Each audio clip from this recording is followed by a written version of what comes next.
Hello, my name is Sarah Connor, and today I'm going to be talking about digital theater and what it can look like. So, for live theater, this is what we as audience members are used to. So people are performing in auditoriums such as the Richard Rogers Theater or Jarman Auditorium for those of you who go to Longwood University. Jarman Auditorium is what the music department uses for their concerts, but it's also what the theater department uses for their plays. The last play production that we have done personally as Longwood Theater is Chicago, which was our big musical for the 2019-2020 season.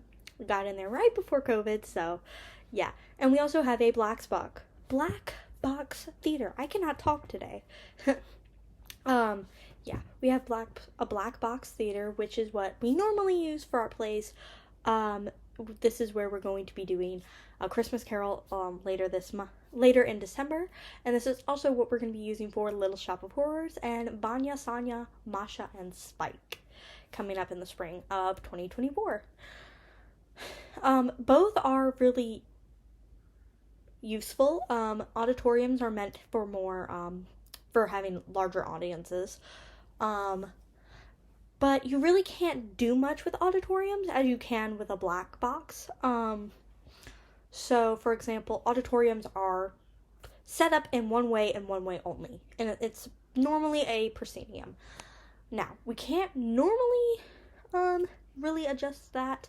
But with a black box, we can do a proscenium, a thrust, an L shape, like multiple different kinds of arrangements. A theater in the round, for example, that's what Longwood actually did for A Midsummer Night's Dream by William Shakespeare. But yeah, and with live theater, you can do elaborate set designs because, people are going to see this. So you want to make your set.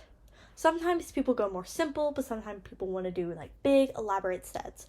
So, for example, Hamilton, which was done at the Richard Rogers Theater, which is the picture displayed, they did a rotating stage, which was kind of new, kind of interesting, and they really utilized it very well with the symbolism of how the stage rotated. If it rotated counterclockwise, that showed the passage of time, but if it rotated clockwise, it was going back in time, and that was very interesting.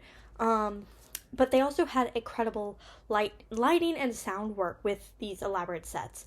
So, for example, again in Hamilton, they did like kind of like an almost underwater type lighting visual for Hurricane, which was also very unique, and it really hasn't been done before. But also with this, they had extravagant costumes and makeup looks. Not really much so in Hamilton, but like in places like Rocky Horror or Little Shop has a little bit more of the makeup and costumes. And then for digital theater, the digitizing theater was actually the result of the COVID-19 pandemic. When everything was shut down, live theater shut down with it. So this is when people started to move to places like Zoom, for example. So a lot of people did like play read-throughs on Zoom and made it accessible to people online through live stream or pay-per-view or however they decided to do it.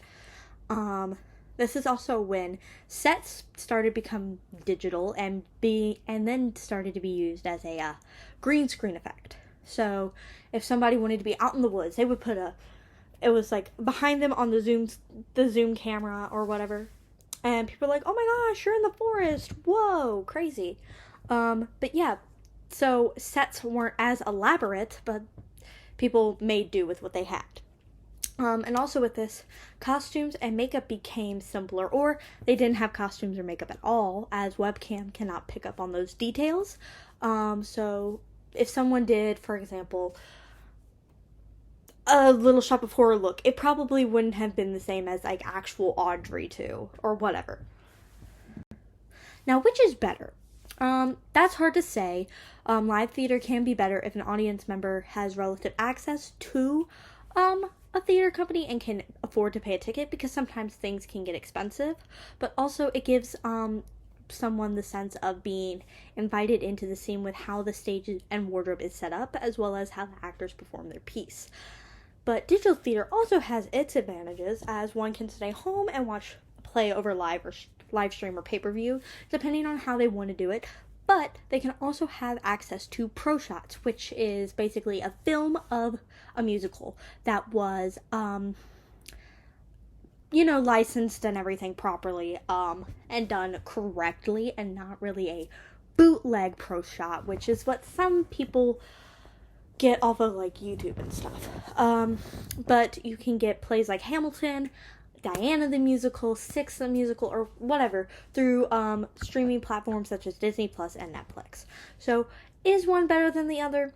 Not really. Both have their pros and cons, but it's just whatever a person prefers. So if someone prefers live theater over digital theater, that's totally fine. If someone likes being in the comfort of their home rather than, going to see a play, that's also fine too. And these are my references from the photos that I used. And I thank you so much for watching. Have a great day.